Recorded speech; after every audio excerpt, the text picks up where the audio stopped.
But if you go to the other political parties, the EFF and all of that, they walk left and go right. Now, those are the most dangerous people because they look like us and walk like us. But the problem about them is that they have the same interests as the DA to reverse the gains of freedom. I also heard SG Comrade Mbalula also say the same thing, blame MK and blame former President Jacob Zuma for ANC losing majority these elections. And obviously in this statement, you're also calling him a counter-revolutionary. Why do you blame the MK? Couldn't the public have voted still for the ANC during the elections? Why blame MK? It happens in many democracies when your people are desperate. When your people are in poverty, excluded from their own economic activities, they show desperation and they'll end up voting for anything that speaks the language that they believe will resolve their problems. Then later on they realize that the same criminals they've been complaining about, the same criminals that stole from them, the same criminals that have been accused of corruption are the ones that are now back in parliament. We've heard this other growing narrative that our President Cyril Ramaphosa is a white man in a black skin. That narrative is growing in the country, and they're saying he reports in Stellenbosch. What confidence can you give the country out there, or Youth League or ANC voters? Which parties were funded by Stellenbosch? Because a lot of these people are raising these things, they are funded by Stellenbosch. Now, maybe we need to ask that question first. So that, okay, why are you taking money from Stellenbosch if you're not reporting Stellenbosch?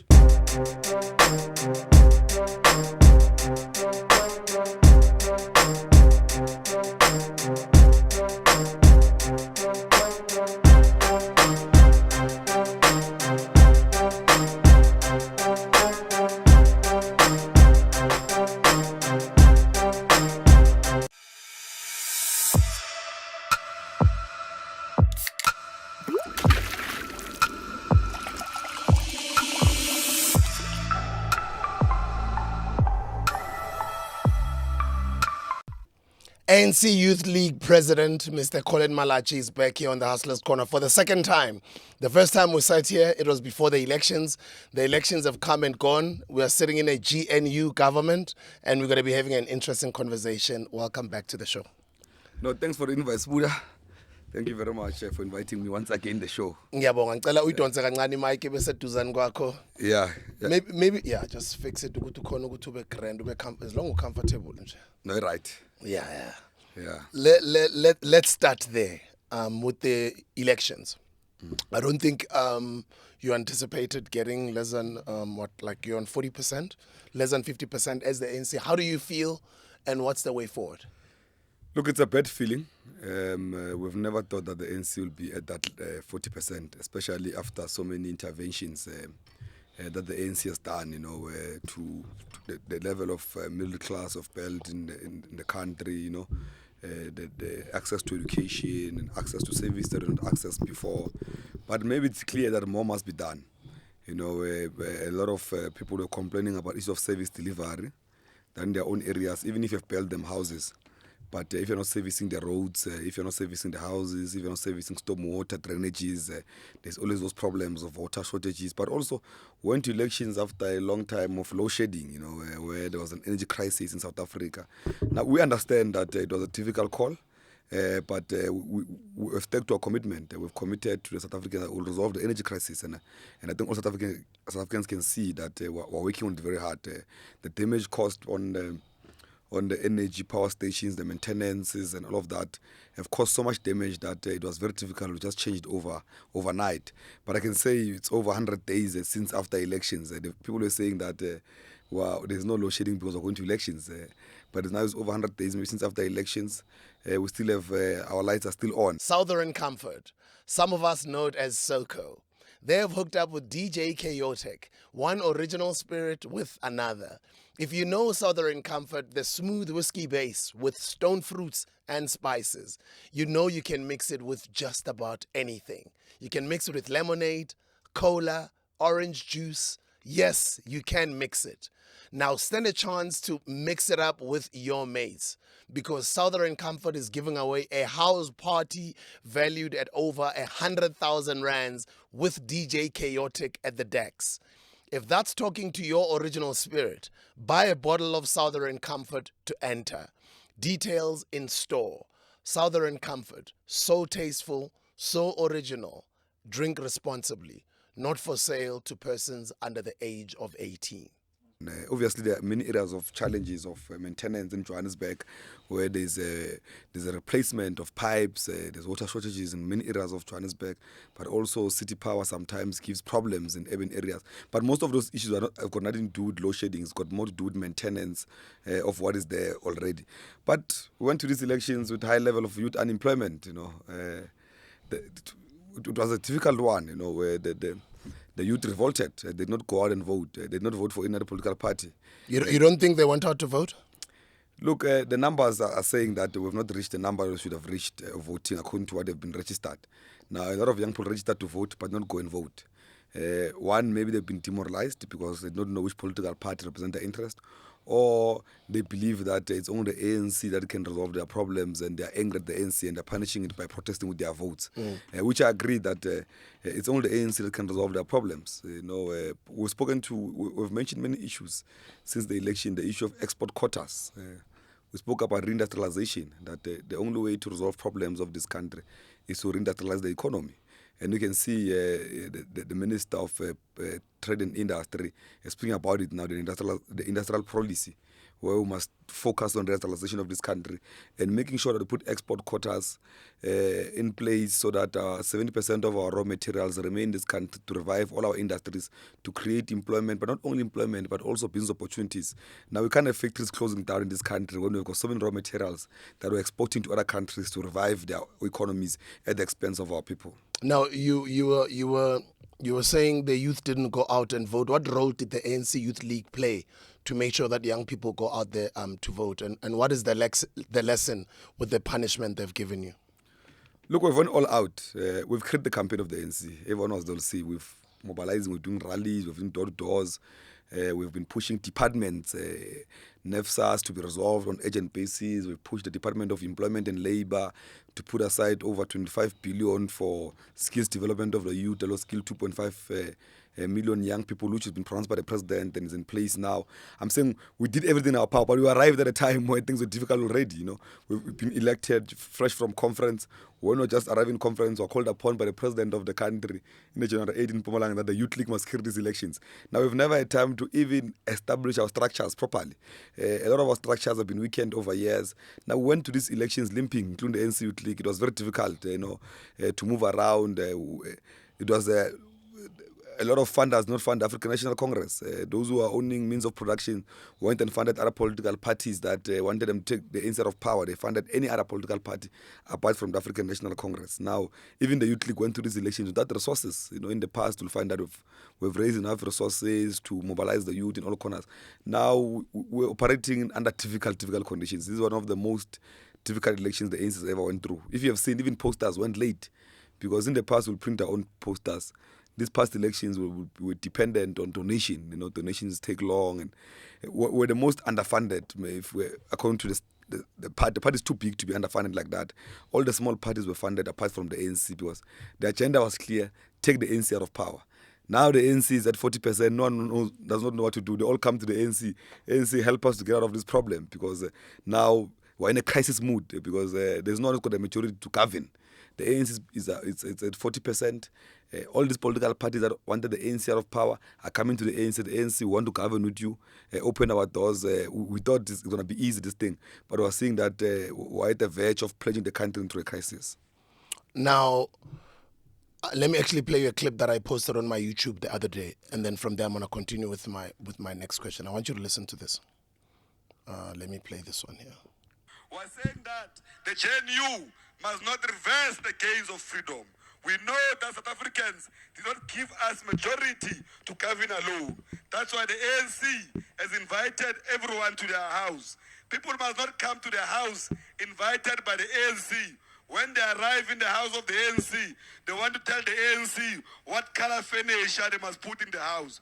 Those who come to the house of the ANC must do what the ANC does. There's no one who must come to the house of the ANC, led by Ramaphosa, and arrive in the house and set the rules for the ANC. Anyone who's knocking at the door of the ANC must implement manifestos and resolutions of the African National Congress. If they don't do that, they must leave the GNU house of the ANC. Re ba invite-ile motseng wa rena ba ska re kela ka melao ya bona. A re nyake mekgwa e mebe ya bona e mo ba tswang gona.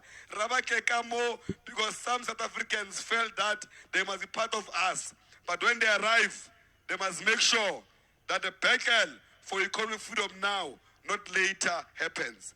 Now that battle will require a strong, united African National Congress Youth League. We can't go to local government elections without... Let me hold it here.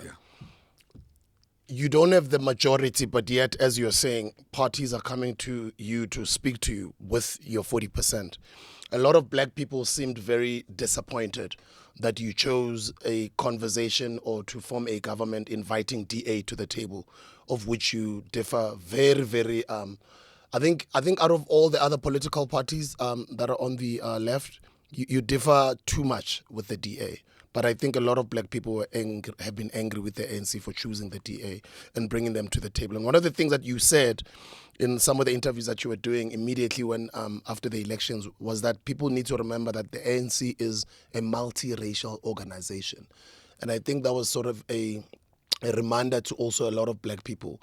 Black people were saying and feeling a sense of entitlement or ANC kiabona, which it is, kiarona kiabatu, right? But a lot of people started feeling like, no, the ANC is selling out. Yeah, it's a non-racial organization. That is the character of the ANC. It's influenced by building South Africans together. You know, even pre-1994, we were in power. We were believing in international solidarity. The likes of Oliver Tambo and everyone else went all over the world, mobilizing black, whites, and all nations towards the program of fighting against apartheid and the total liberation of our people. But also the ANC acknowledges that apartheid created a high level of inequalities, which oppressed majority black people. And that's why the ANC, the first thing it did when it got into office was introduce policies that will make it give an advantage to a black nation, black people with former disadvantage, if you want to put it that way, to be able to thrive and compete with those that have been given an advantage by an apartheid system, affirmative action, triple BE. I'm saying I can count a lot of policies that have been put in place to assist the process. But the issue of the left, the only left political party is the Communist Party of South Africa. There's no any other left in this country. All of these political parties are funded by the same people who fund the DA to take the ANC out of power. Now, we always say that those ones are more dangerous. That if it's the DA, you can see there's the name is visible, their policies are announced. We know they don't agree with us on issues. If they walk right, they're walking right. They don't even indicate left. Now, they're clear that their job is to reverse the gains of freedom and make sure that they protect the interest of the minorities. The DA is clear. We can see it with all our eyes. But if you go to the other political parties, the EFF and all of that, they walk left and go right. Now, those are the most dangerous people because they look like us and walk like us. But the problem about them is that they have the same interest as the DA to reverse the gains of freedom. But also, no one has been closed out. I think must be clarified. No one has been closed out. When the GNU happened, everyone was invited to the table. Including those that don't even have an office. You know, we invited even political parties that don't have no policies, no constitution. I'm saying MK, no one knows where the office of MK. But we've invited them. They're political party. People voted for them. They've got 50. They're the third biggest party in South Africa. You know, they've dispositioned the EFF to number 4. They've taken the number 3 position. The EFF dropped. The MK came in. They took from the ANC. They took close to over 1 million votes from the African National Congress. Now they are players. For the fact that people voted for them, they are players. We still invited them. When they came to the table, they could not meet that demand. They come to the table where we invited them in our house. They tell us we must remove our own president in our own house. We don't agree with that. We say, okay, leave. We don't agree on these things because we've set the priorities. One, people who agree that one is that services must be delivered to our people. The constitution must be respected of South Africa. The rule of law and all systems that is due to guard the gains of democracy must be protected. And that's what we're bringing into the table. Now, they do not agree to that. They don't agree with the constitution of the country. They believe that the constitution must be suspended. Kings and whoever must be given that responsibility to run the country. We believe that's not what the ANC stands for. The ANC stands for a democratic South Africa. Then the EFF came to the table. They didn't even stay on the table because they wanted to engage with everyone. They thought they could pull the ANC to desperation and move the ANC out of power, like what they've done in 2021 and 2016, where they went out and said they'll work with the ANC. Then a day before voting for mayors and cities, they called the press briefing in Alexander and said, we're not going to vote for it. Now, the issue about the EFF is the issue of them being stable as an organization. Now, the problem about the EFF is that it's not an organization driven by a constitution or a structure. I've said it before, it's a cult organization led by one person. Now, if the person wakes up tomorrow and decides to change their mind, they don't have to report to any structure, unlike in the ANC. In the ANC, the negotiators must go and negotiate and come back and report back to the National Executive Committee. That's how it works, because we believe in internal democracy, but we also believe in democratic centralism. We believe in collective leadership. We're a structured old organization, and that's what kept the ANC going for over 100 years, because we over-consult, because we don't believe leaders are always right. Now, internally, we debate amongst ourselves. Now, with the EFF, I think mainly would have wanted to work with the EFF, because a lot of leaders of the EFF are a generation of the ANC Youth League that are from our ranks. They speak our language, economic freedom in our lifetime. It's our language. Economic freedom now, not later. It's our language. We just wish they just become honest. Yeah. If they can just become honest, there'll be a better people to work with, because at least they speak our language everywhere we go. We don't differ much on it. But the problem about them is that they indicate left and go right.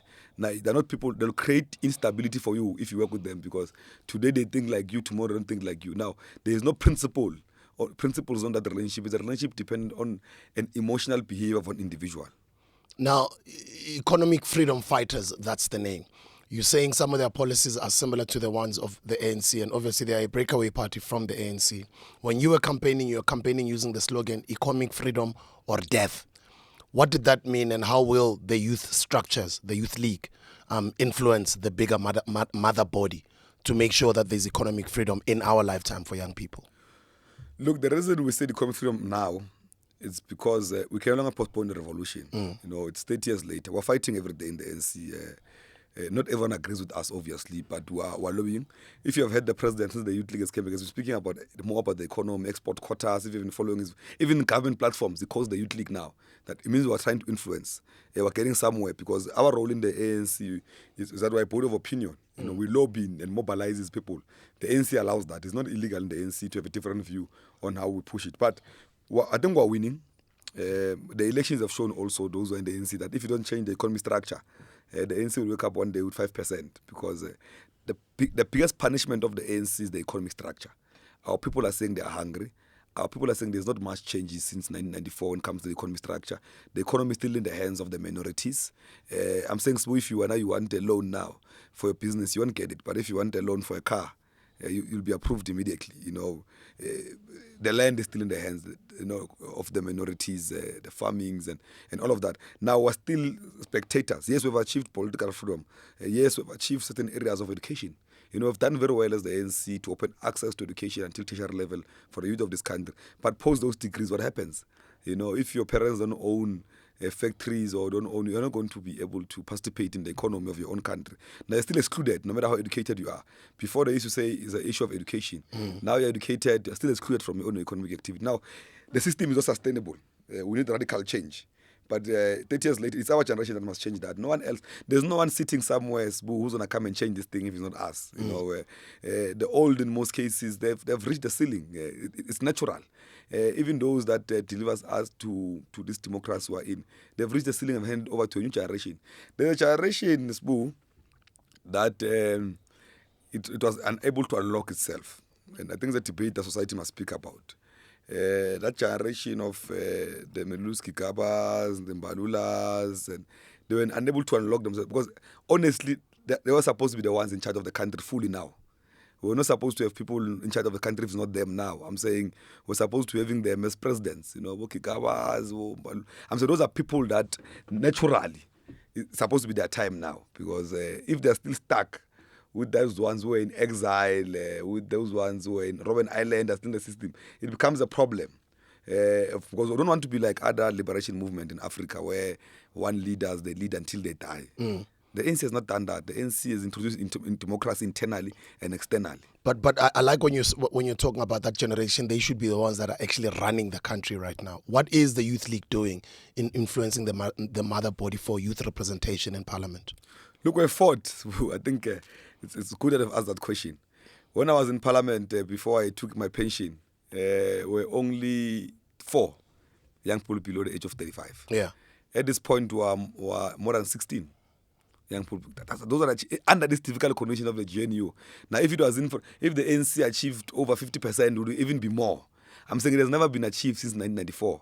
If you're going to count even those below the age of 40, it will take you up to the 20s. Now, those are big achievements we've achieved. I'm saying we've made a commitment to fight for the youth to go to Parliament, and we've achieved it. I'm saying it's more than 100% improvement when it comes to representation of the youth in Parliament. It's happening under difficult conditions of the GNU. I'm saying where the ANC seats have went down so badly, from 60-something% to when even the ANC was at 60-something, we never had 17 people below the age of 35 in Parliament. We're having it under our generation because we fight for our generation.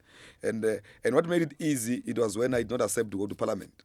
Because can you imagine, I talk for myself and others. People can easily say no, but as long as you're not sorted, don't worry about others. And that's a mistake other generations have made in the past. Because when you negotiate for power of the youth, you put yourself last. You don't go in and say, put myself and put the other 20. That's not how you negotiate. You say, no, put the 20 or put the 40. I'm going out. It's easy. You have more power to negotiate, but also you have more authority because it's not about self. It's about the program, and everyone can see. Because when I became the president of the Youth League, everyone said, because a member of Parliament, he's going to use that position to want to be a minister, and all of those things. And when we moved back, society started to see, okay, no, it's not about that. It's about the youth of the country. Let's push for that. All other political parties, their youth structures, leaders are in Parliament. They are in Parliament. It's only the Youth League that took a decision until you resolve the issues of high level of inequalities, until you resolve the issues of youth representation, until you resolve the issues of export quotas, the economic structure of this country, we must fight with all the youth from the streets. Young people might be feeling right now that the ANC is just going on about everything as business as usual. What is it that we should expect as the public that the ANC will do differently as far as issues of, especially corruption? Because people are saying we're not seeing any difference, Konamanja. Are there going to be any prosecutions that are going to happen? What's happening? Are you guys taking that issue or that matter seriously? Look, we've put corruption on top of our agenda because we believe that corruption is the enemy of the state. It reverses the good we could give to South Africans. I always make this example that if we give you to build 100 houses and you build only 20, you eat the money for the 80. It means there's 80 families that have not received houses, which the government have given a budget for them to receive. Now, that's how dangerous corruption. Corruption has collapsed hospitals. Corruption has collapsed police stations. I'm saying corruption has collapsed what we're trying to build and put together. Yeah. Now, it's the biggest enemy to the democratic state. And I can see the SIUs are busy arresting. I can see the issue of the PPEs in Mpumalanga. There's action. The only problem about South Africa is that about our democracy, which we must have a debate as a nation, is that the system, you are innocent until proven guilty. Investigation systems take very long. Now, South Africans might believe that nothing has been done, but you realize that's a case that has been investigated 5 years ago. It's only this year that people are doing arrests on those issues. I'm saying the PPE matter is a 2020 matter. It's only now arrests are being made because you have to be thorough, you have to investigate. Now, how our democracy is designed, it also protects those we perceive as criminals. Because if you are saying that you are innocent until proven guilty, it means the state must prove that you are guilty. Before, whether society sees you as guilty or not, it does not mean anything if the state has not gathered enough evidence to charge you. Now, those are the problems that we're facing with. It takes a bit longer in our country to prosecute and arrest people. But corruption is a problem. But on the issue of improvements, look, there's a wake-up call. We're there in Tulaus, we're watching our deployees. If we don't watch them, we'll go totally. We've been given a second chance to unite South Africans and at least co-govern other political parties. But the reality is that if the ANC does not do anything now to resolve all the problems that were raised by our people, we're likely to be totally out of power in the next elections. And I don't think the ANC wants that because that's a disaster for Africa. not only for South Africa, it's for Africa, because ANC is able to keep the country together and trying to fix the whole continent. And those who've been traveling all over the world, and they'll know how the ANC has tried its level best in 30 years to at least keep the country together. Now, we can afford a situation whereby the ANC is out of power here. It will reverse the gains of the continent and the gains of South Africans. Now, it's not about the ANC as a political party, but it's about South Africa as a country. Let's talk about issues that are in the spotlight. For instance, you've got complaints that, let's talk about the VBS matter, for instance. You've got complaints that the media is focusing on, for instance, leaders of the EFF with the VBS matter instead of a lot of the political leaders from the ANC as far as the VBS matter is concerned. What is the Youth League doing in making sure that the ANC changes itself or itself corrects, because we're still on corruption? The ANC acted on its deployees, if we were to go back, immediately before they were even charged. The ANC removed all its mayors and those who were responsible in depositing money in a mutual bank that they weren't supposed to deposit money in. Before anybody else, the ANC we were the only political party. The EFF has not done it. Both the president and the deputy president of the EFF and their families are implicated in the VBS program, but they have not acted. We've acted on our people. The former treasurer of the ANC in Limpopo is arrested for VBS. Many members and leaders of the ANC who participated were arrested. I'm saying mayors were arrested. Some of them are out of bail. Now, I'm saying those who've been acting. I'm talking about us acting on our deployees, and all of them have stepped aside from the organization. Now, if the step-aside program of the ANC is in action, the South Africans said that they don't want to associate themselves with a corrupt organization. We went to the ANC and took a resolution and set up an integrity committee that all those who are charged of corruption, including VBS, must be able to step aside, and they can be public reps of the African National Congress. I get you. Okay, maybe let's go back. We're gonna go back and forth. Let's take it tennis. Let's go to the issue at GNU NetDA. What is it that the Youth League would like to advise the ANC as the mother body as far as the DA working together with the DA is concerned? What is it that the Youth League is careful of or is worried about as far as having DA on board? Look, the problem about the DA, they don't agree with the Bella Bill of basic education. They don't agree with NHI of health. They don't agree with triple BE. They don't agree with affirmative action. Now, those are... And the issue of Israel. The Israel one is even worse, even the issue of Israel. Now, those are issues that we feel that the ANC must not move away from. You know, we'd rather be in opposition benches, because these are part of the policies that our people voted for us to do. Because we can't be in a program with a political party that wants to reverse the gains of freedom. We're supposed to be moving forward to redress and address issues that are facing our people on a day-to-day basis. Now, anything that has to do with reversing the gains of freedom, the ANC must not participate in, because ours is to move forward. Now, if the ANC ceases to exist as a political party, if we can address the socio-economic problems of our people of South Africa. Now, if the day we stop doing that, maybe we must take the ANC as an organization, archive it, and all of us leave it and go and stay at home, because we exist for that as an organization. Now, there's no agreement that we must come into that has to do with reversing those gains. I get you. Now, let's talk about some of the reports that you have said out there in the media that if that the Youth League's task right now is to help the ANC go back into its majority the next elections. How will you guys be able to achieve that? One is that we are going to start a program of community imbizos as the ANC Youth League with our deployees that we have deployed, members of parliament and legislatures, to communicate to them the programs in the next coming 5 years. Okay. Create a platform, utilize our PCOs as a platform for communities to come and complain. We're going to create service delivery watches. People will be watching service delivery. Our branches in our communities will be dealing with service delivery, reporting into relevant deployees. We at Little House and everywhere else in provincial level will be making sure that after the reports are made, those things are addressed. Now, all the complaints that have been given during door-to-door, we'll be addressing all of them. We'll go back to our books, because we've been doing door-to-door. We've been receiving complaints. We're going back to those complaints. We're visiting those houses and checking if those issues have been resolved. Now, we'll be playing a serious oversight as the ANC Youth League. So that when we go back in 2026, we have a record to say that we have requested to fix 5 issues. We managed to fix 3. But in the next coming 2 years, we'll fix the other 2. Now, at least people can see the movement of the youth league. Now, we are going to create an active youth league that responds to socio-economic problems that are facing our communities, but actively involve gender-based violence. The youth league must be part of police forums. Now, that's a youth league we're creating, must be part of art and culture industries. We want a youth league that is active in all corners of society.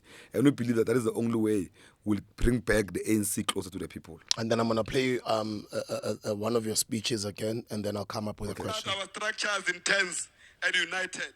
Our structures must unite, and we're still saying, going to local government election, Rebecca Baswa, Baba Cancelara, Rebecca Baswa, Baba di Mayor, Rebecca Baswa, Baba di MMC, Rebecca Baswa, Baba di Speaker, because the youth must defend their own future. It is very important that young people, you must stop apologizing and take responsibility of your own future. Le bone hore ale apologize. Le go so one day le go positioning le sore ke matwa ka nkela sa tsebeng le sore ke bathola sa ba tsebeng le sore ke mekotoi le sore counter revolutionary le bone counter revolutionary e rile ngwa KZN mogala bola re mo defendile mengwaga le mengwaga a tlotsa ANC di chila ANC mo defender a rena molala pile a tswa a former mokgatlo mongwe a utswitseng lina la a very important organization that belongs to the ANC called MK. I former MK kwa Natale a tswela pele antsha ANC out of power, the same ANC that defended him for all of these years. I also heard SG Comrade Mbalula also say the same thing, blame MK and blame former President Jacob Zuma for ANC losing majority these elections. And obviously in this statement, you're also calling him a counter-revolutionary. Why do you blame the MK? Couldn't the public have voted still for the ANC during the elections? Why blame MK? Look, it's for the first time post-democracy since 1994, we have a president of the country forming a breakaway. And we understand that he's not just anybody. Former President Zuma, in his days when he was contesting elections as a president candidate of African National Congress, he's the only man who was able to increase votes in KwaZulu-Natal. And KwaZulu-Natal is like Gauteng, is a highly populated province, and it has proven beyond doubt that he has a certain constituency of people that follow him as an individual. Now, when he left to form a political party, a lot of also the IFP was affected. It was not only the ANC. Even under his tenure, the IFP was affected in the ANC. Now, it means that he's a highly supported person in KwaZulu-Natal, and I think it's something that as African National Congress we undermined his impact in KwaZulu-Natal, and we'll be lying to say that he has not caused damage to the ANC. He has taken a very big chunk of votes from the ANC to Mkhonto Wesizwe. Some of those people, if you have told them to vote for the ANC, they were going to vote for the ANC because there are certain individuals that, as much as we are in political parties as COLLEN MALATJIE, you'll find that maybe it's in my Kasi, Wetembisa, or my village in Limpopo, there are certain people that believe in me as an individual. They vote for the ANC because I'm part of it, and that you can't undermine. And others can say the tribal vote, others can say the belief on a person, but I'm just making those examples so they understand. Yes, it did affect the ANC in the last elections. On top of the challenge I've mentioned that have affected the ANC, but he's also one of the contributors that has put the ANC at 40%.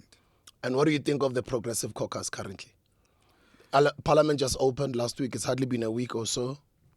Yeah, look, the people of South Africa, they said that we need to clean out corruption out of the ANC. Yeah. We did that. A lot of people that were affected by decisions of the ANC went and joined MK.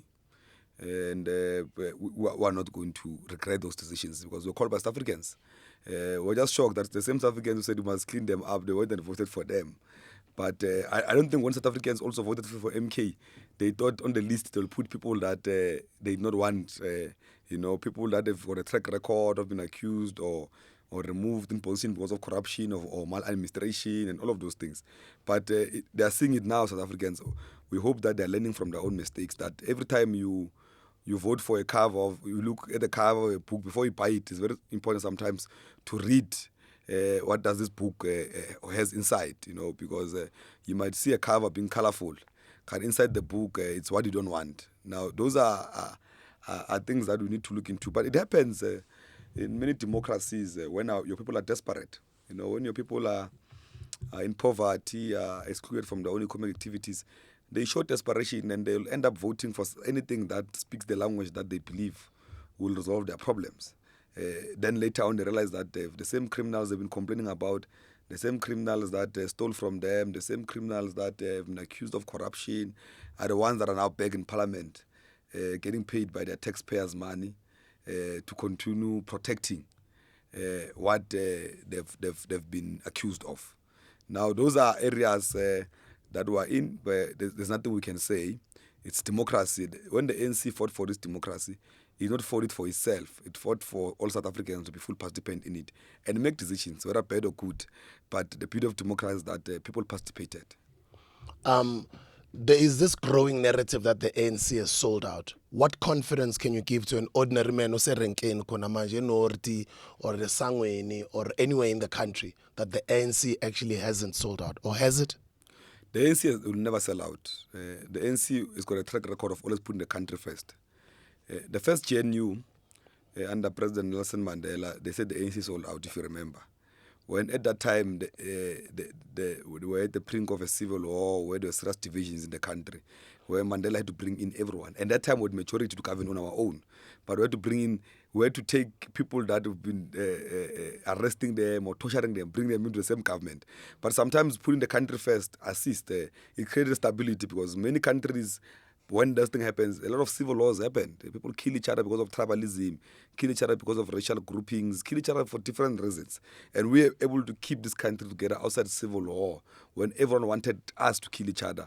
But through the wisdom of the African National Congress of putting the country first outside their interest, they brought in even people that were torturing them in prison to say, no, come in, assist us to bring in everyone into this nation we're trying to build as a nation. And we're doing it again now. Look, the ANC is no majority to govern.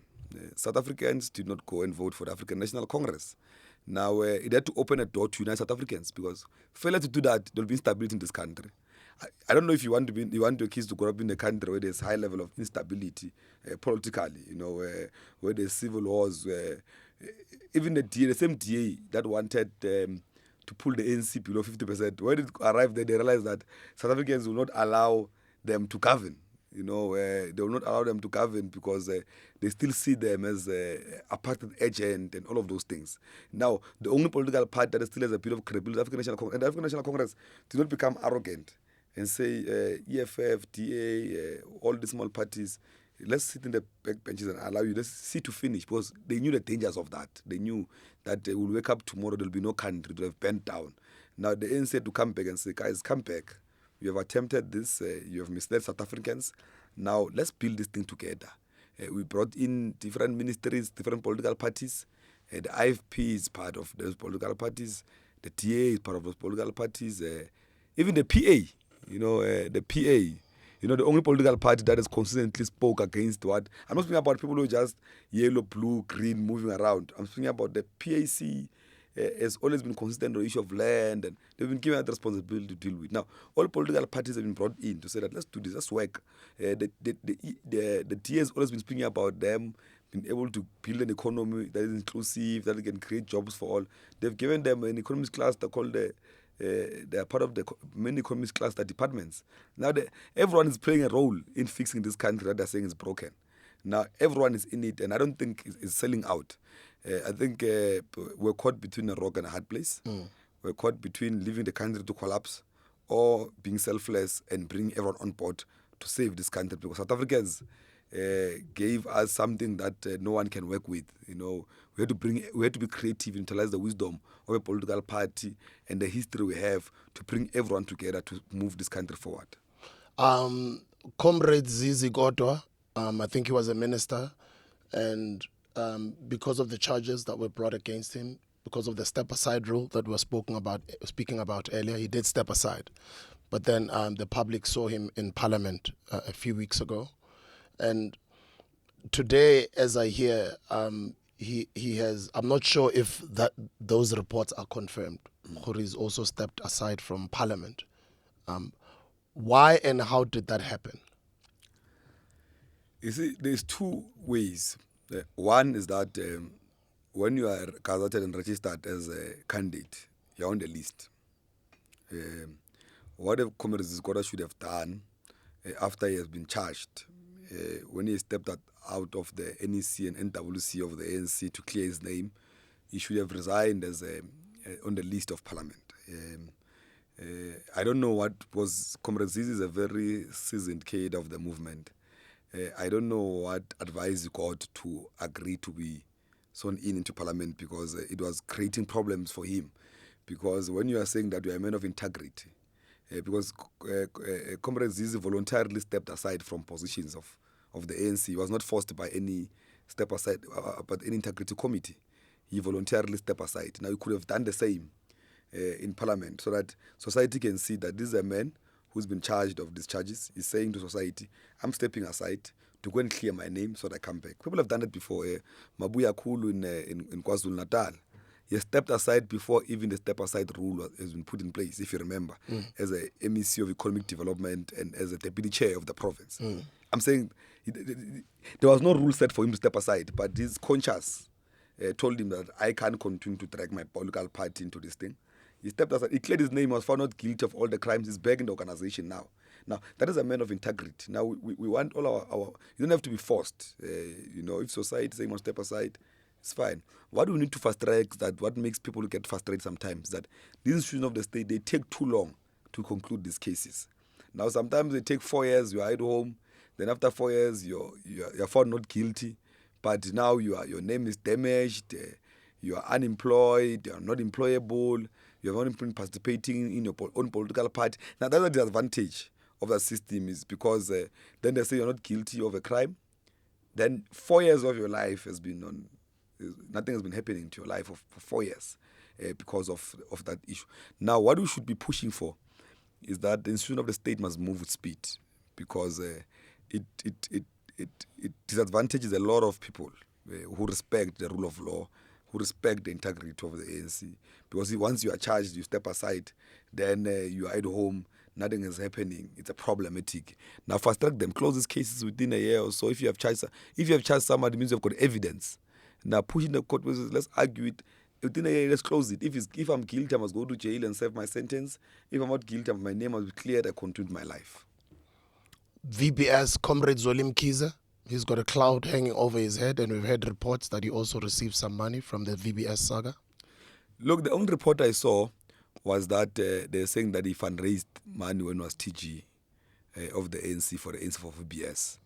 There was no evidence that came forward. I also saw it on the media and some few reports. I'm not sure about it, but what I know is that he's not charged of any crime on the VBS crime. And until then, we'll be able to argue on it, because people can be accused. I can wake up and say, no, VBS gave me money. I gave DJ Sbu 100,000 from the money, or I went to Mofire, I bought a case of Mofire with them. I'm saying it depends on how you trail it. That's why even on the EFF ones, no one is charged. But there's a trail. The person who was charged was the brother of Floyd Chivambo. Then there's a trail of money moving from one place to another. It's part of the investigations. Now, if that has happened, we'll wait for that process to happen. Youth League, it's after the elections, it's the GNU. How does the Youth League look like moving forward? You are leading it in these difficult political times and interesting times. What should we expect as the public? Yeah, I don't think it's by mistake that I can say ancestors of the ANC wanted some of us to lead at this time, because you needed a bit of experience and social memory to deal with these complex errors. It's a test of character also. We expect the Youth League that will be amongst the people. We've started addressing Amapiano Festival. We want you guys to invite us everywhere. We want the Youth League that is everywhere. Sports, activities, will be visible and the most accessible Youth League. Because another problem in the past, society have been crying about the youth league, the youth league of celebrities. No one, if you're immediately president of the youth league, I can't answer your calls anymore. It's a problematic youth league. Now our celebrities were only seen in when we are on overseas trip or when we are driving our expensive cars, moving around and all of those things. But we're not seeing amongst the people, And I always tell people that the people of South Africa, they don't care what cars you drive, what you are doing. They want you to be part of them and resolve their problems. Now, this is a youth league that must resolve problems of people. It must be a youth league that is strengthened because we're strengthened because we've got more members of parliament than ever. Now it means we're represented in committees everywhere. It means our voice is represented everywhere. Now that is going to be, but also going to be a fearless youth league. That one for sure. We don't want to be loved. We're not a youth league that wants to be loved by everybody. All our deployees are going to be held accountable, whether they like it or not. And we're saying the youth must join into that program of holding them accountable. Even if you're working in political offices, whether you are you serve tea there, you don't have to defend wrong things because you work there, because they'll affect your future. We're calling everyone to say that whenever we call out employees, even if you work there, you must be able to say that the youth league is right. Changes must be made in these areas. It must be selfless like that. I know in most cases, when we call out these ministers and MECs and premiers and employees, you'll find that they try to mobilize some youth in corners who are deploying their offices to respond to us so that it appears like the youth is divided on the agenda for social liberation. Even during apartheid, it was like that. There were black police, there were all of that, there were spies, there were black people who were mobilizing for apartheid. I'm saying many of them were mobilizing, others were Bantustan leaders. But when we're in struggle, if you want to achieve it, everyone must be selfless and come in, because we can easily keep quiet, all of us, and say, no, Collen, I've worked, I've got access to that and that. Why must I speak out about youth issues when maybe I'm sorted as a person? You can't be a leader if you're not selfless. You need. Look, fighting a system means that you lose certain things. It's like that. Now we need young people who are prepared now to fight the system. We need young people who the day we start moving hard on issues of inequalities of minds, reindustrialization, inequalities, you'll see the media starting to write about us every day, because they've got an allies that are aligned to certain things, that silence this one, silence. We've seen it for years. But we want to be attacked by the system, but I don't want to be attacked by the youth. The youth must join in the battle to fight this system.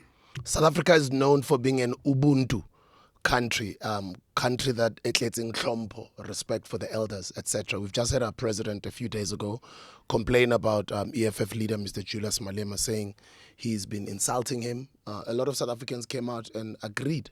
Some obviously with differing views. The speech that I've just played you, where you were speaking in public, you seem also to still be, and I'm not saying you were throwing insults at former President Umsholuzi. People are saying the type of politicking of calling names and insulting our elders, they don't like it. What is your view as far as that's concerned, and how will that shape your politics as a young person who's growing in politics, but still you'll still have to be radical at the same time? Yeah, but look, calling somebody counter-revolutionary is not insulting. It's an identification of a political posture he is. If you have taken a political posture that I believe is counter-revolutionary, it's not insulting you. But insulting your father, your mother, who are not even there, that is very disrespectful, And I think Julius has been doing that a lot, and he must work on it. Part of the reason why he must work on it is because he's aging himself. We have differed with Julius. We're younger than him. We've never insulted him. In areas where we've insulted him, we felt that maybe we're too hard, because he's a human being. I know there's areas where I sometimes became insensitive, saying that and all of those things. Those are insensitive issues, and which you must not participate in. Where we need to find a way of throwing the line of where do we stop in those areas.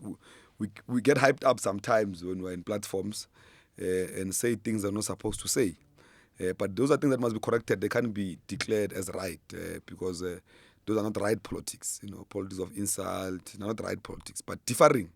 Because sometimes elders, when you differ with them, they take it as insults, which is a problem, because we are not in politics, we babysitted. Yeah.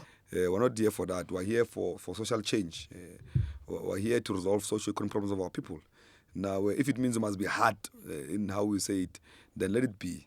But insulting your father, your mother, it moves away from the objectives of that. And I fully agree with the perception of South Africans who are saying that we need to manage the insults in politics. We need to bring in different ideas on how to resolve problems facing South Africans. As we are wrapping it up, the future for ANC Youth League as you lead it forward in these difficult times, what should the young people of South Africa expect from the ANC Youth League? Look, they should expect a visible youth league, a youth league that will be everywhere, as I've said, a youth league that will be fearless, a youth league that is not going to be puppets of anybody, which is not going to be liked by anybody. But it's a youth league that they must own, because we've called the youth of South Africa to come and take it over. You know, it can't be a youth league that is not sectoral, is nowhere, it only exists in small corners. You know, it must be a youth league that everyone participate in and everyone form parts of it. And that is the youth league we want. It belongs to South Africans. It doesn't belong to me. And we're open to ideas. You know, if young people have got ideas, walk in Little House and say, guys, we feel that this is a posture must take. Or call and say that on the policy we're lobbying you. Because we're a voice of the voiceless. Now, you can't say a voice of the voiceless, but no one lobbies you. You know, what I say in public must be something that youth came, maybe youth in the art, youth in finance, youth in corporate, youth in government, youth in sports. They've came and said, hey, President, we feel that these issues are not raising them enough. You're only focusing on one area, but there's this area that you are silent on, and we want your voice on those issues. And I will do exactly that, because I'm their voice in public and everywhere else. As we are in this new era that is brand new politics, nobody has ever anticipated where we are right now. But yes, now we are here. And in moving forward, what confidence can you, as we're wrapping up the episode, what confidence can you give the people that this government of national unity, with including the DA in it, will work? Look, by the look of things, I think everyone is pulling together. And I have confidence that it will work. And when it does not work, we're going to be the first to call it out. Okay. We're not going to sit back and say, because we've said it might work, now that is not working, we're scared to speak, because, no. We're going to be the watchdog of this government of national unity. So the Youth League will keep them accountable? We'll keep them fully accountable. Okay. We're watching them every day. Yeah. We've started every day we're on them. There will not be a time where they don't account. Every day we'll be next to them and engaging them and pushing them to a direction that we want them to go. Now we'll engage them, including the DA ministers. We're not scared to engage them. You know, we'll call them in and say that you are not representing the DA here only, you are representing all South Africans. And as the Youth League, we feel that here and here you must resolve these matters on urgent basis, or not, we'll mobilize the youth of the country to protest and raise their issues against what you are doing that you feel is wrong. Now we're going to be a very busy Youth League. Anyway, we're planning a very big march in September to the Johannesburg Stock Exchange. What date? We're finalizing the date, Okay. but it's going to be in September. And that big march, its objective is to call all listed companies to plow back to the economy and making sure that the youth are full participant in those issues. Because there's listed companies, when we're in crisis, they're not pulling back to the economy. They've withheld their money. They're not reinvesting into the economy of the country. That's why the economy is not creating jobs. That's why the economy is not creating opportunities. Now, we believe that it's a deliberate sabotage to the South African economy, which sabotages the youth of this country. And as we're wrapping it up, DA has gotten back Member of Parliament Ronaldo Gous, even though there's just been proof that the videos that he had done were not AI, they were actually real. And people were saying that man is racist. And obviously, the DA being a part of the government of national unity, what does the Youth League say with him coming back to Parliament to represent South Africans when he is a confirmed racist, as people say? No, as a Youth League, we don't agree what the DA is doing. We'll engage the Secretary General of the ANC and the President that they must talk to the DA, that they can't be putting people that are standing against our values and principles back into Parliament. Now, I don't remember seeing him punished for anything that is to racism. You know, he must show remorse. He must go to communities that are affected by racism and go into community work there. I haven't seen him in Tembisa, Katlehong, Thokoza, I've not seen him in rural areas of Eastern Cape and the Northwest, seeing the victims of apartheid and what apartheid have done to them and racism. Farm workers who are affected by racism on a day-to-day basis. Now, there must be consequences. It can't be an issue that somebody just makes noise about it, then wakes up in the morning, the public rap of the tea in South Africa, then nothing happens. Now, action must be taken. We'll engage with them, and we'll put pressure. As we've put pressure before, if you remember, for them to be suspended, it's the youth league that was putting pressure. We're all over saying that this man can't form part of government of national unity. Now, I don't know what has brought them back in. We'll engage even with our people there who are members of the DA, they were young, to say, how do they allow that? Because we have young people in the DA who are black and who are leaders of the youth in the DA. How do they, are they sitting there doing nothing because they are looking at the pegs of parliament, thinking the deal will remove them? Then they'll be selling out tendencies. Now they really have to stand up and say, we can't be in a caucus with a racist like that one. Your opinions on Dr. Hlophe? Look, Dr. Hlophe, I think is just on a survival mode. Has been removed. We've seen him in the past as one of the shining black stars, like Brian Molefe, like Montana. We grew up looking up to them, you know, as one of the best. And that's why we hate the corruption under Zuma and all of these things. It has destroyed many talented people, you know, the Guptas, and, you know, they've destroyed many people that when we were growing up, you know, when we were growing up, we saw the likes of Brian Molefe, like Montana, Kigaba, you know, we thought by now Melusi Kigaba will be the president of the country, you know.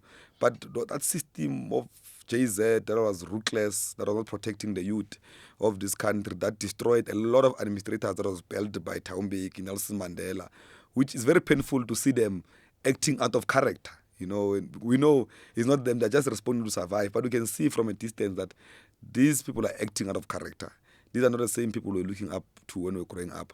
They're destroyed by a system that came before and they're swallowed, and now they're swimming with sharks. And it's a very difficult way. If we could save them, I think it's very important that the ANC look into it on how we take them out of the mud they're in. Because I don't think they'll survive swimming with the pigs that they are swimming with. And lastly, one of my last questions, we've heard this other growing narrative that our President Cyril Ramaphosa is a black man, is a white man in a black skin. That narrative is growing in the country, and they're saying he reports in Stellenbosch. What confidence can you give the country out there, or Youth League or ANC voters? Look, the narrative is not true, because Cyril is a former student activist. Is a founder of NUM. Now I'm saying he's got a track record of fighting against the system of apartheid. I don't know what informs that, but the report in Stellenbosch, I think a lot of people are raising these things. They need to go back to check the party funding. Which parties were funded by Stellenbosch? Because a lot of these people are raising these things, they are funded by Stellenbosch. Now, maybe we need to ask that question first. So that, okay, why are you taking money from Stellenbosch if you're not reporting Stellenbosch? And if you can check the Stellenbosch cabal, it has not been funding the ANC for a very long time, especially under Cyril. They've been funding all these political parties that are saying they're not reporting Stellenbosch. Now, we need to look into that issue of Stellenbosch, if it's true or not. But I don't believe that the president, through the acts has been signing into power, he's just signed the procurement bill now. Those are bills that I don't think the people of Stellenbosch will support. You know, the NHI, I don't think he's going to sign the Bella bill. Those are bills that I don't think the people of Stellenbosch will support. You know, now he has not shown signs of a person who reports in Stellenbosch. He shows signs of a person who reports in Little House and to the people of South Africa. And then lastly, the new bill that is just signed also this week, the climate change bill. What does it mean for an ordinary South African? Look, we've always been speaking about global warming and the climate change and how it affects our areas, the floods and all of those things. And I think it will assist to regulate the pollution into the country. And it will assist to put proper laws to cut and hold those accountable for polluting, but also destroying the environment in South Africa. Now, I think it will assist a lot, because we are a green country, and we need that kind of a process to assist us. We're so rich with minerals. You're saying you guys will be vocal as far as the minerals of the country are concerned. There's just this new gas that has just been found that is obviously minerals as well. That's worth a lot of money. Yeah. What is some of the influence that the Youth League will be directing towards the mother body as far as those gas, is it reserves? Yeah, you can call them gas reserves. There's a yellow elephant. We call it a yellow elephant between Namibia and South Africa. Yeah. Now, let me just give an example of the elephant. Now, if the Namibians have not been training for too long because they've been waiting for South Africa to train, but because of NGOs and activists who have been speaking against that issue, which will create jobs and create a new economy for the country, we have not been doing that. And now, if Namibia does it before us, we run a risk of the gas moving towards Namibia and collapsing. Now, those are dangers of when you have people who are not progressive in thinking forward, because it will create a new economy, new job opportunities. Now, I was saying South Africans must understand that these are God-given gifts to us. They need to resolve our problems of this country. And we spoke about export quotas of raw materials. We've spoken about reindustrialization.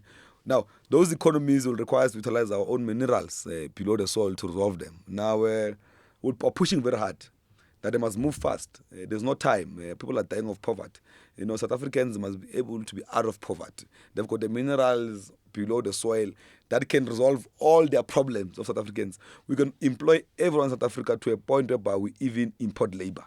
I'm saying you go to the Middle East, in many countries there, they starting to import labor because all the people in those countries are participating. You look at Dubai, how it's developing, Qatar. I'm saying I'm counting areas where their minerals are utilized to benefit their people. Now, why we can't do it ourselves when we've got more minerals than all of those countries combined? Now, I'm just saying it's a deliberate thing. It's something that we need to fight hard on it. And I think my own political party was slow on it. And we need to move fast. I believe that we're very slow. I think in the past 30 years, I can say 15 years, we could have at least resolved some of those issues. ANC Youth League President, Mr. COLLEN MALATJIE. Your last words. Speak to your young people over there on that camera. Was saying that the future is bright. Don't lose hope. Let's join hands in the fight for economic change, in the fight for the restructuring of the economy. But let's become ambassadors of our own democracy and protect the gains of freedom. I'm looking forward to that sit down. Thank you very much. Eitara. See you very soon. Guys, thank you for tuning in. We'll see you on the next video.